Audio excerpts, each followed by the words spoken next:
In the next exam question, we have two masses of m kilograms and 2.5 kilograms. They are connected by a light, inextensible string, and the string runs over a frictionless pulley as shown in the diagram. The blocks are both stationary. 2.1.1 asks to state Newton's third law in words. Now remember, in order to memorize Newton's third law, we can make use of the following equation. This equation states that the force of A on B will be equal to the negative of the force of B on A. Now here the negative is just indicating the opposite direction. So in other words, we can write it as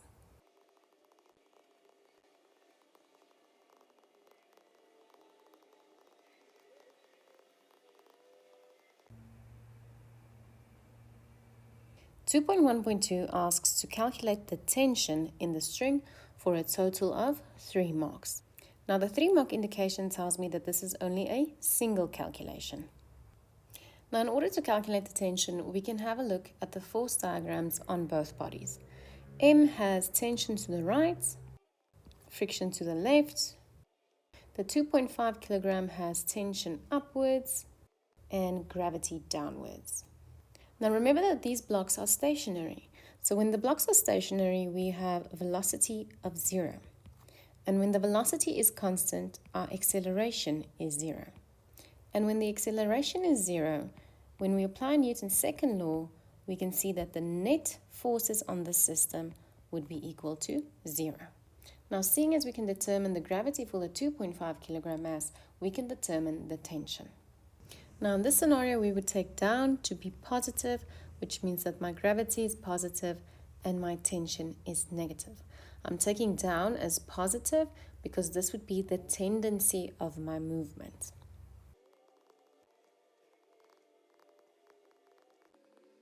Which gives us a total of 24.5 Newton.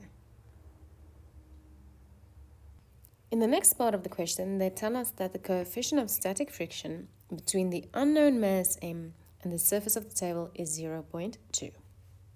In 2.1.3, they ask us to calculate the minimum value of m that will prevent the blocks from moving for a total of 5 marks. So in this question, they are asking us to calculate the mass of m. Looking at the information that we have surrounding my mass m, we can make use of the following formula in order to solve the mass. Seeing as my blocks are still stationary, the net forces will still be equal to 0, which means that the friction is still equal to the applied tension.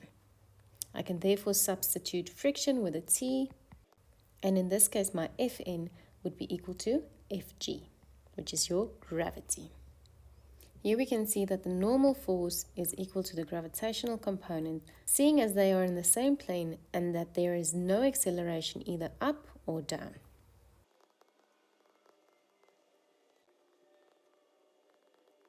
Which gives us a mass of 12.5 kilograms. In the next part of the question, they state that the block of unknown mass is now replaced with a block of mass 5 kilograms. The 2.5 kilogram block now accelerates downwards.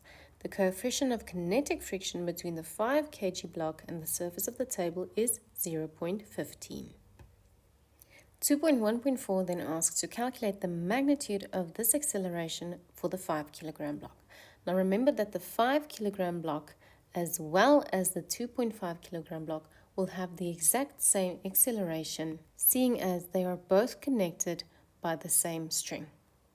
Now, seeing that 2.1.4 counts a total of 5 marks, I'm going to have a look at both my 5 kilogram as well as my 2.5 kilogram in terms of their free body diagrams. Now, seeing that we have positive acceleration to the right as well as downward, the vectors to the right and downwards would be positive, and those in the opposite direction would be negative. I can now apply Newton's second law for both bodies.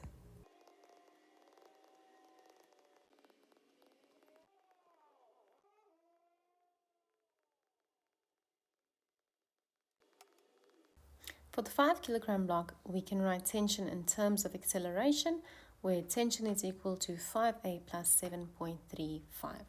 Seeing as we have two unknowns, both tension and acceleration, I will call this equation 1 and then do exactly the same for the 2.5 kilogram. Just note that for the tension here, we are not substituting the answer that we got for 2.1.2 when we calculated the tension. The tension there would be different, seeing as the bodies were then stationary, whereas in the new scenario, the bodies are accelerating, which would affect the value of my tension.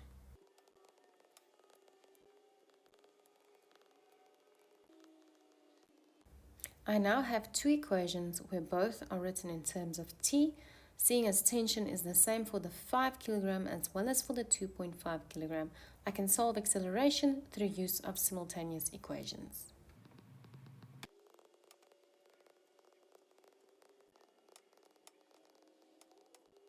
Which gives me an acceleration of 2.29 meters per second squared.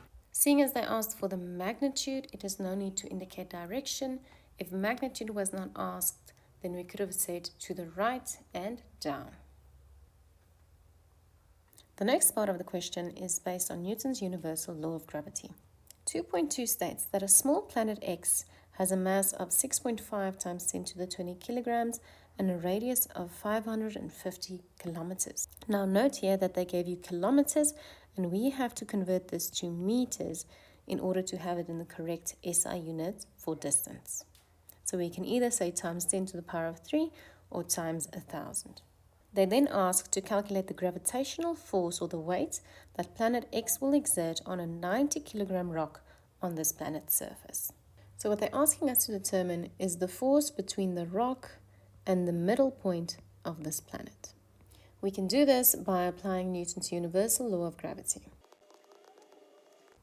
Now remember that G is just the universal constant, which is 6.67 times 10 to the negative 11. Mass 1 can be the rock, mass 2 the mass of the planet, and the radius was given as 550 times 10 to the power of 3 meters, and remember to put that square. This then gives you a total value of 12.90 Newton.